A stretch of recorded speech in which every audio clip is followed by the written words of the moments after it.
सुल्तान सिंह नाम का एक बड़े राजा हुआ करते थे। जितने वह पराक्रमी थे उतने ही समझदार भी थे। उन्होंने अपने दरबार में कई ज्ञानी लोगों को अच्छे पोजीशंस दे रखे थे।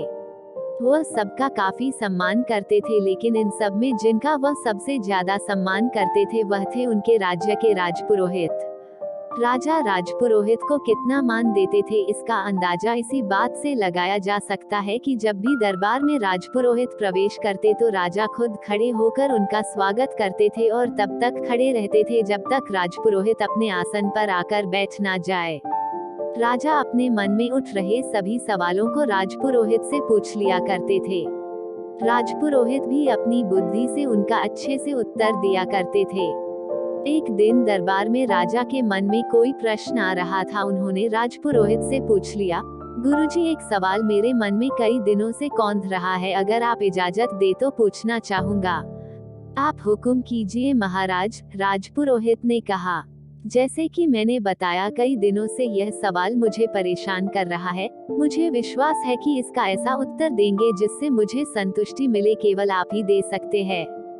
सवाल ये है कि ज्ञान बड़ा होता है या व्यवहार? राजा ने पूछा। राजपुरोहित सोच में पड़ गए।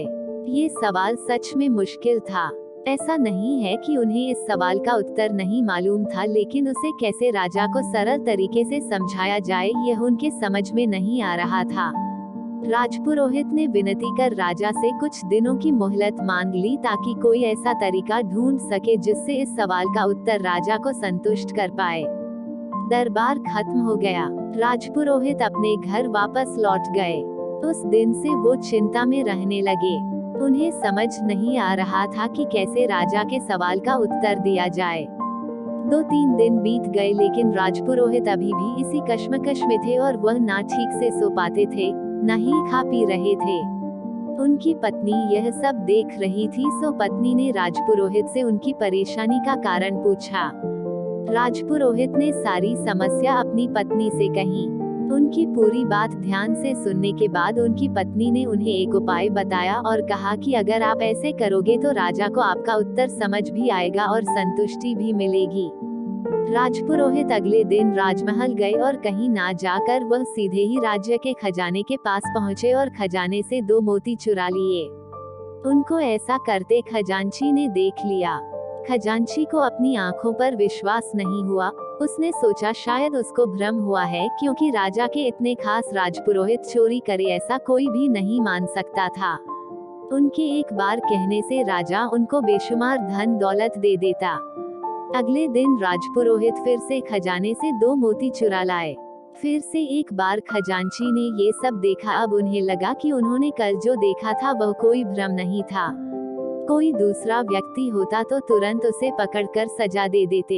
ये तो राजा के खास राजपुरोहित थे, और जितना खजांची राजपुरोहित को जानता था वह तो बड़े भले आदमी है। जरूर उन पर कोई मुसीबत आई होगी, इसलिए उन्हें ऐसा करना पड़ा होगा। ये सोचकर खजांची ने कोई भी प्रतिक्रिया नहीं दी। जब 2-3 दिनों तक फिर यही घटना दोहराई गई, तब खजांची ने अपना धर्म निभाते हुए इस चोरी की खबर राजा तक पहुंचा दी। राजा को पहले तो बिल्कुल भी विश्वास नहीं हुआ, लेकिन खजांची ने जब पूरी बात बताई कि कैसे राजपुरोहित जी 1 नहीं 2 नहीं, लेकिन पिछले 1 हफ्ते से खजाने से मोतियों की चोरी कर रहे हैं। इस बात को खजांची ने इतना जोर देकर और कसम खाकर कहा था कि राजा को भी अब उसकी बातों पर विश्वास हो गया। अगले दिन जब राजपुरोहित दरबार में आया, तब राजा ने ना ही उनका स्वागत किया, ना ही अपनी जगह से खड़े हुए। राजा ने राजपुरोहित से पूछा, क्या आप खजाने से मोतियों की चोरी कर रहे हैं? राजपुरोहित ने हाँ कहा और सारे मोती राजा के सामने रखते हुए कहा कि लीजिए ये सारे मोती जो मैंने चुराए हैं। राजपुरोहित का ऐसा व्यवहार देखकर राजा के साथ दरबार में बैठे सभी लोग आश्चर्यचकित थे। राजा ने राजपुरोहित से कहा, अगर आपको यह मोती लौटने ही थे तो आपने चुराए ही क्यों? राजपुरोहित ने राजा की माफी मांगते हुए कहा, महाराज, मैं चोर नहीं हूँ। मैंने ये सब इसीलिए किया क्योंकि आपने कुछ दिनों पहले मुझसे जो प्रश्न किया था उसका संतुष्टि भरा उत्तर आपको दे सकूं। जैसे कि यहाँ उपस्थित सभी लोगों ने ये देखा कि आज महाराज ने ना ही मेरा स्वागत किया और ना ही पहले की तरह मुझे इज्जत दी। जबकि अभी भी मेरे पास उतना ही ज्ञान है जितना पहले था, बस कुछ बदला था तो मेरा व्यवहार।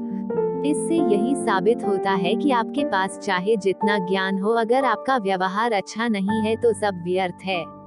इसलिए व्यवहार सबसे बड़ा है, ज्ञान नहीं। राजा राजपुरोहित की बातों से और उनके द्वारा दिए गए इस अनोखे उत्तर से बहुत प्रसन्न हुए। उन्होंने आज जैसा व्यवहार राजपुरोहित के साथ किया था उसके लिए माफी मांगी और एक बड़ा इनाम उन्हें दिया। अगर आपको हमारी कहानी अच्छी लगी तो अपने दोस्तों के साथ शेयर कीजिए और कमेंट में जरूर बताइए कि कैसी लगी हमारी कहानी। और कृपया हमारे चैनल को सब्सक्राइब कर देना। धन्यवाद।